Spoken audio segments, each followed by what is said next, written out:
Welcome. My name is Ziolkowska. I work at the University of Gdańsk and I will introduce you to the subject on the role and development of tourism. Traveling for different purposes has been an eternal feature of human life for centuries. The first travels for religious reasons were undertaken by the ancient Egyptians and Greeks. The Roman Empire is known for its Via Romane, a well-developed network of roads that covered the territories ruled by the Roman emperors. But it's the Industrial Revolution of the 18th century and the development of transport in the 19th century that are considered as the beginning of tourism as we know it. Intense development of tourism, starting from the 19th century, is strictly linked with technological improvements and social changes. The first invention that changed travel from a long, arduous and time-consuming to a more comfortable and pleasant experience was the steam engine used in passenger ships and trains. Just to give you an example, transatlantic steamers shortened almost 2 times a typical sea trip from the USA to Great Britain. Intense development of railway connections, which started in the first half of the 19th century, and their popularity among travelers, allowed entrepreneurs to see the opportunity of introducing conducted tours, organized trips as we call them nowadays. In 1841, Thomas Cook opened the first travel agency in the world and became the first man to organize national and international conducted train excursions. A second important period for tourism growth, especially in its individual form, is linked to the introduction of cars and the development of the road and highway network. Moreover, the advent of long-range airliners like the Boeing 747 and the democratization of air travel in the second half of the 20th century is considered as the trigger of mass tourism. Together with technological advancements, some important social changes had influence on the development of tourism. Increasing urbanization, growing levels of education, and most of all, the shortening of working time and introduction of paid holidays. The impressive growth of tourism that we observe nowadays is linked to the strong global economy, increasing middle class, a change in the affordability of travel, and such technological advancements like the internet and mobile devices.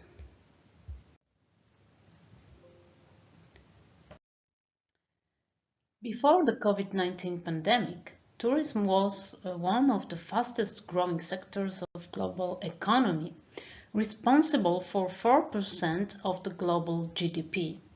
1 in 10 jobs in the world was in the tourism sector.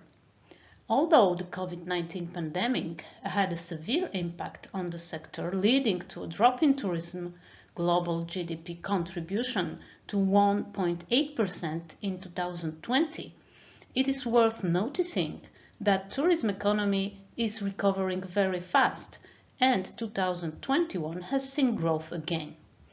It is important to understand that for the economies of many countries in the world, tourism plays a crucial role by providing jobs and income. Main sectors involved directly in the tourism industry are accommodation, transportation, food, drinking, recreation, entertainment, and shopping. The diversity of tourism activities is very high. A basic typology of the purpose of tourism travels is used by the United Nations World Tourism Organization in tourism statistics. It includes leisure and recreation holidays, visiting friends and relatives, health, religion, and business and professional trips. The differentiation between tourism can be based not only on the general purpose of travel, but on the environment in which tourism activities occur, the time of travel, and the destination. The length of tourism trips is determined by the number of nights included in the trip. To be classified as a tourist, the visitor must spend at least one night in the destination. The number of overnights in a tourist trip is usually linked to the purpose of travel. While business trips tend to be shorter, up to 3 nights, the majority of holidays, leisure and recreation trips last 4 nights and over. In order to better understand the complexity of tourism and the diversity of tourists, many fields of science have studied tourist types and their motivations. People travel primarily to satisfy their social needs, such as connecting with other fellow tourists, meet local people, and spend time with the ones they care about. Motivations for travel may vary depending on the age of the tourist, his family, status, nationality, and gender. From the point of view of economists and managers of tourist destinations, tourists are primarily perceived as consumers of goods and services, entering into more or less intense relations with the environment and having a different impact on the destination. An important part of tourism research is dedicated to discovering the motivation behind tourist decisions. A basic structure that explains the motivation of tourists refers to push and pull factors. The push factors have a social psychological character. They refer to the hedonistic aspects of travel, such as the need of experience something different from the everyday life, to disconnect from professional or family roles, or to emphasize or build social status and prestige. The pull factors have a rather cultural meaning. Those are the important features of a specific destination that attract tourists' attentions based on their preferences, knowledge, and financial possibilities. Please refer to the references and further reading lists for this lecture to get a more in-depth knowledge about the role and development of tourism. Thank you for your attention.